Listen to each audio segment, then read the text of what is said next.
Hey, what's going on, everybody? Butta here. It's Friday, October 6th, I think. Anyway, figured I'd get a video in, getting ready. I got to go to work tomorrow, then heading up to the camper till Tuesday. I got a couple of videos out from the camper when we went riding around. I was able to download them when I got some signal from when we were riding around. Had a really good time up there this weekend. Finally got a really good weekend. The weather just really cooperated. It was absolutely gorgeous. It was going down into the 40s at night, and it only went up to like 75 during the day. Sunday, by about 12 o'clock in the afternoon, everybody was fucking gone. It was just me, my wife, and the fucking dogs, man. It was really nice. So, finally got a good weekend in. Finally felt like I spent good money on that campsite. Anyway, for those that don't know me, it's my book, Butta, The First 15 Years. Front cover, back cover. It's available on Amazon, Barnes & Noble, and it's on Fulton Books, Fulton Publishing. It is also available on ebook platform for Kindle, Google and Apple. I guess Google Play and Apple, I don't know what the fuck their store is called because I don't have an Apple phone. So anyway, it's a memoir, the last 15 years of my life in the Wingman Motorcycle Club. I give a brief description on how I got into motorcycles when I was a kid. I give a brief description on another club I used to be with that I decided to leave, and for the reasons I decided to leave, how I left, how I became a prospect and a patch holder in the Wingman Nation, and moved up the food chain, held 3 different national positions over 12 years. The last one being national president for 5 years. And after that, 2021, I decided not to run anymore and just be a wingman. And reconnect with my chapter, reconnect with my second wife, reconnect with my dogs, my kids, my friends, my family. I was on the road a real lot, doing a lot of things. So, and it's all, most of it's in the book, at least. It's a book of stories. It's a book of all the road tales I took, the relationships I had, the relationships that I lost. Put my heart and soul into it. I'm deeply honest about a lot of things in it. So if you can, buy the book. It's a good book. And if you can, please leave a review. All that algorithm and computer shit is fucking pretty wild, man. And it all matters. It all keeps you on the front page when people look up memoirs or biker novels, stuff like that. So if you could help me out, I'd appreciate it. I hashtag a lot of like Biker Australia, Biker New Zealand, Biker Japan, Biker UK. I have a bunch of books from guys I don't know who they are or didn't know who they were, and didn't know who their clubs were, but they were bikers. They wrote a book. I bought the book. So I'm asking you to help me out. Buy the book. Look into my lifestyle a little bit. Look into this lifestyle if you're not in it. Look into my club. You could see what we're about and how we've survived over 44. I don't even know how many fucking years we are now. 43, I think, 44. And, how we've done it and how we've survived as probably one of, if not the largest non-support club. We don't support anybody. We have nothing against anybody unless you got something against us. But we are an independent, standalone club, and we're fiercely independent. And we've been tested a few times about our independence, and we've proved that we're never going to be dependent. So anyway, it's all in here. It's a pretty good book. It's a pretty good read. I tried my hardest, and that's it again. Front cover, back cover. So I'm going to tell you a story. This was September. I left the house September 27th, 2007. I was going out to our Devil's Elbow, Missouri chapter. And I think it was Nationals. It might have been Nationals. And rode out and stopped in Illinois along the Mississippi River. I was meeting CCPD and Railroad from Long County. They were caging it. I believe Railroad had an injury, and that's why they all decided to just cage it with him so that he could make it and, not have to kill himself, driving himself out there or whatever. So Anyway, they were going to meet me in Illinois. We were going to go to a casino. I forget the name of it. And we were going to spend the night gambling and having a good time, drinking free fucking liquor and getting some good food and stuff and some, you know, just hanging out with brothers for the night. So I get there first. I called Cece. I told them we didn't make reservations because we were fucking stupid. So I go into this casino and I'm at the front desk trying to get a room and they got nothing. And they weren't just discriminating against me because there was like 20 fucking people at that front desk yelling and screaming trying to get a fucking room. And it was weird because it was a Thursday. So I don't know what was going on, if they had some kind of conventions going on or I don't know. But anyway, I couldn't get a room. So I go back outside and I park my bike right in front of the casino. I didn't give a fuck. I'm right on the sidewalk. So I call up Cece on my cell phone and I'm like, hey, man, we got to find a new place, dude. I can't get a fucking room. And to my right, I hear this chick go, hey, biker. Hey, Mr. Biker, you need a room? And I looked, I go, hey, man, see, let me call you back. I hung up the phone and this chick, pretty good looking, nice body, little black slinky dress. And she comes walking up and she's like, do you need a room? And I said, yes, I do. And she goes, well, I'll make you a deal. She goes, if I get you a room, will you let me and my girlfriend? And she points over, there was some other chick over there in a little fucking sundress and some really soft looking dude with them. I'll be politically correct and just say he looked soft. And anyway, so she goes, if I get you a room, can me and my girl take some pictures on your bike? I said, absolutely. She grabs my hand. We walk into the fucking lobby again. She walks right behind the counter.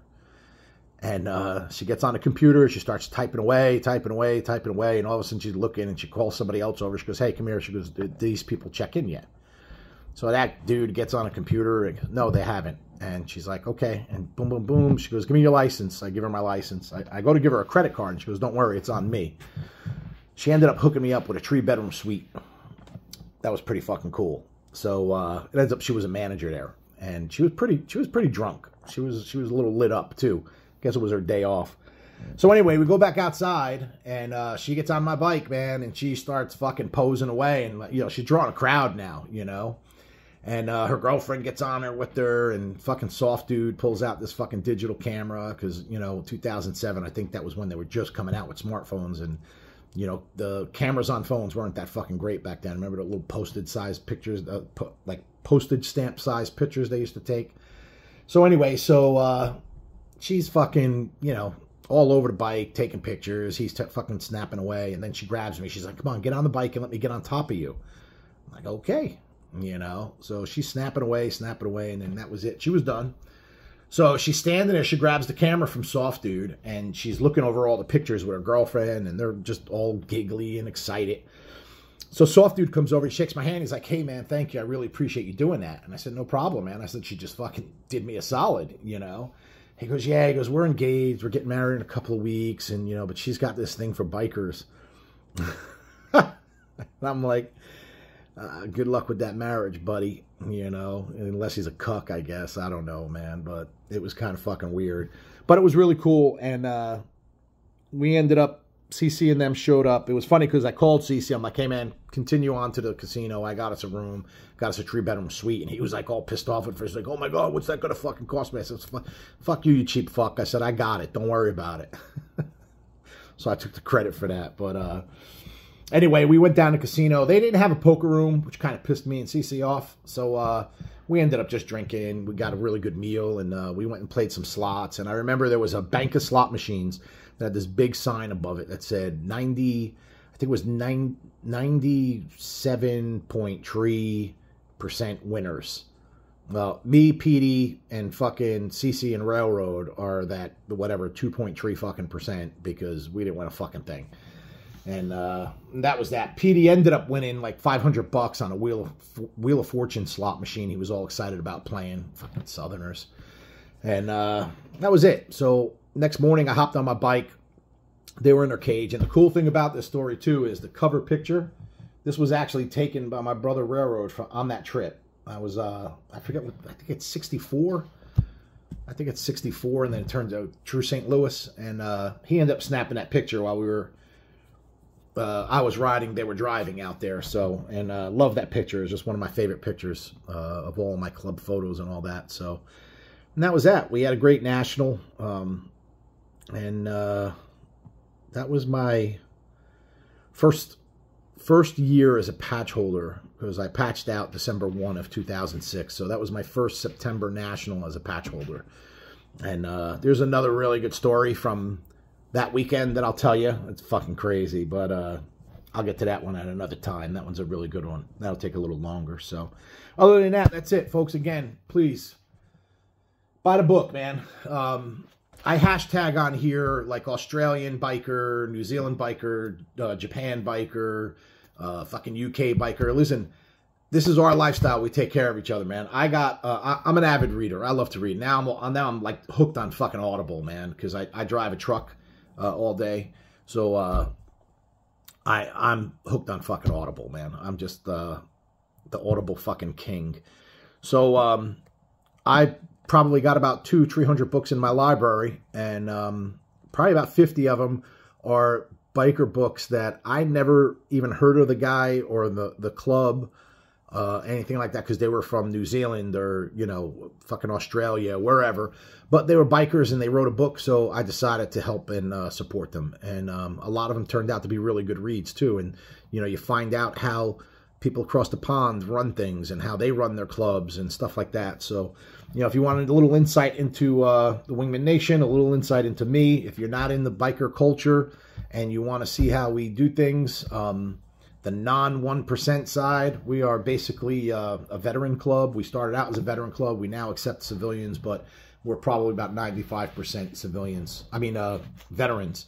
And we're probably one of, if not the largest, non-Leo club, non-Christian club as a nation that doesn't support any other club. And nothing against supporting another club, nothing against being a supporter, nothing against 1% clubs.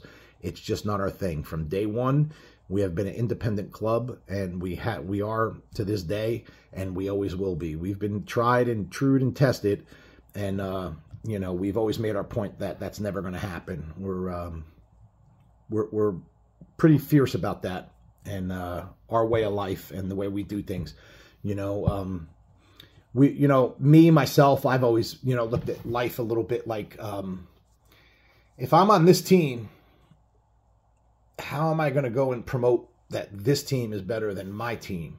You know what I'm saying? So, I don't know. Again, that's just my personal opinion, and we just do what we do, and we don't get in anybody's business, and we don't want anybody in our business. That's pretty much how we operate. So, that's it. If you want to know more about us, more about me, more about this lifestyle, buy the book. Butta the First 15 Years. Again, back cover. And give it a shot. So let's do a couple minutes about the fucking world right now. Man, this fucking country's shot, folks. I'll tell you right now, get ready to just start having people arrested for just because they are who they are. I mean, I don't know if anybody's seen any of those videos of that fucking judge sitting in, you know, up at his fucking little altar up there, fucking smiling and smugging up for the camera in front of Donald Trump. And this shit's getting fucking crazy, folks.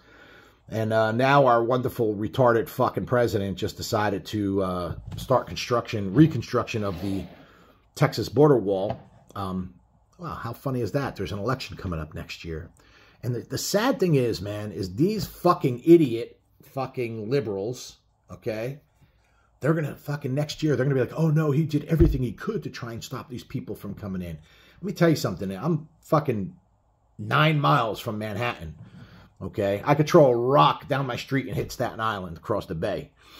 And it's fucking bad. It's really fucking bad. I saw in Chicago. You know, it's funny now because all the people in Chicago are fucking all pissed off now because it hit them. Now they're there. Motherfuckers, you voted for all this shit, you fucking idiots. Anyway, it's fucking crazy. And everybody strap up, man. Get ready because it's coming, man. It's coming. I mean, something's got to give. Something has to give sooner or later. Because it's just getting absolutely fucking insane in this fucking country, man. And I can give a fuck what's going on in another country right now because I don't live there. That's their problem. So I don't comment on any of that other shit. I don't really give two shits about, oh, you know, people come back with, oh, well, you know, it's happening in Italy or it's happening in, you know, Spain. And, you know, but I don't give a fuck. I don't live in Italy and I don't live in fucking Spain. I live in fucking New Jersey. So anyway, man, we got to do something. We got to do something because it's getting fucking stupid. Anyway, that's it. That's all I got. I love yous. God bless you. God bless America. And God bless Donald Trump.